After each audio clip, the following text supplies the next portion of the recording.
Assalamualaikum warahmatullahi wabarakatuh.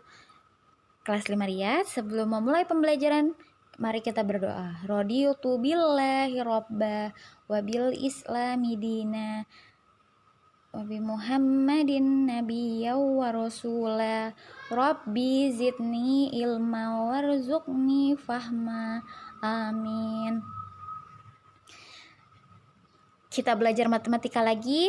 Masih di bab 5 pengolahan data. Masih ingat kemarin kita sudah mempelajari mengumpulkan data. Nah, kita masuk ke membaca data. Membaca data berarti menyebutkan informasi yang ada pada sajian data. Sajian data ada pada bentuk daftar, dalam bentuk tabel, dalam bentuk diagram gambar, dalam bentuk diagram garis, dan dalam diagram lingkaran. Bentuk daftar, berarti kalau bentuk daftar itu contohnya ada di sebelah. Kita lihat di gambar, di sini mendatar. Jadi ada misal ekskul siswa. Nah, kalian tulis ke bawah tanpa menggunakan kotak ataupun yang lain. Jadi urut ke bawah, itu namanya bentuk daftar. Cara membacanya berarti ketika ada yang lalu ekskul futsal itu berapa orang? Berarti futsal terdiri dari 7 siswa, renang terdiri dari 8 siswa, bulu tangkis terdiri dari 8 siswa. Dalam bentuk tabel berat badan. Nah, di sini kita lihat contoh, kalau tabel pasti berbentuknya tabel. Nah, di sini kita membaca informasinya. Tabel berat badan siswa kelas 6 SDN Mentari. Berat badan 29 kg, terdiri dari 1 siswa. Nah, ini yang kemarin kita pelajari disebut turus. Nah, turus itu garis perhitungan. Lalu ada diagram gambar. Nah, diagram gambar biasanya disebut dengan piktogram. Piktogram jumlah sapi di peternakan Pak Ali. Nah, di sini biasanya ada sapi. Sapi itu kenapa disebut diagram gambar? Karena biasanya di setiap gambar itu mewakili ketika jumlahnya banyak, dan untuk memudahkan kita biasanya menggunakan gambar. Misal sapi satu ini mewakili 1000 ekor. Jadi di tahun 2007 ternyata sapi Pak Ali itu ada berapa? Ada 7 dikali 1000, 7000. Jadi membacanya adalah pada tahun 2007 di peternakan Pak Ali banyak sapinya adalah 7000 ekor.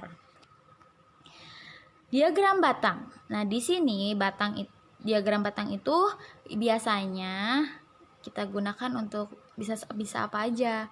Tapi bentuknya seperti ini, berbentuk seperti batang atau persegi panjang yang ditarik ke atas. Semakin banyak jumlahnya, semakin tinggi. Cara membacanya, yang bawah adalah nilai ulangan, yang ke atas itu jumlah siswa. Jadi, nilai ulangan matematika siswa kelas 5, nilai 5 terdiri dari 4 siswa, nilai 6 terdiri dari 7 siswa, nilai 7 terdiri dari 5 siswa, begitupun seterusnya. Diagram garis, data penjualan buku Januari sampai Mei. Nah, bedanya dengan diagram batang, ini berbentuk batang, yang ini menggunakan garis. Biasanya pakai titik untuk garis bantu membuat garis. Data penjualan buku Januari, banyak buku yang terjual adalah 20.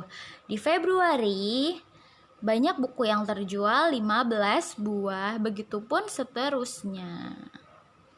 Nah, di sini ada lagi diagram lingkaran. Diagram lingkaran merupakan diagram yang menyajikan data dalam bentuk lingkaran yang dibagi menjadi beberapa bagian atau disebut juring. Nah, kalau separuh-separuh gini itu disebut juring. Nah, itu yang disebut beberapa bagian. Cara menghitungnya adalah ketika kita lihat ada hobi siswa kelas 5 SD suka bahagia, ada memasak, membaca, menari, menulis. Nah, banyak siswa yang suka masak. 16% dikali 25. Dari mana 25-nya? Dari diagram lingkaran ini banyak siswanya adalah 25 orang. Jadi semuanya dikali dengan 25. 16 per 100 dikali 25 sama dengan 4 orang. 20 per 100 dikali 25 sama dengan 5 orang. Begitupun seterusnya. Alhamdulillah sudah selesai pembelajaran hari ini. Untuk tugasnya nanti Ibu share. Terima kasih teman-teman. Wassalamualaikum warahmatullahi wabarakatuh. Ibu tunggu tugasnya di hari ini. Semoga kita semua dalam lindungan Allah. Amin, amin ya robbal alamin.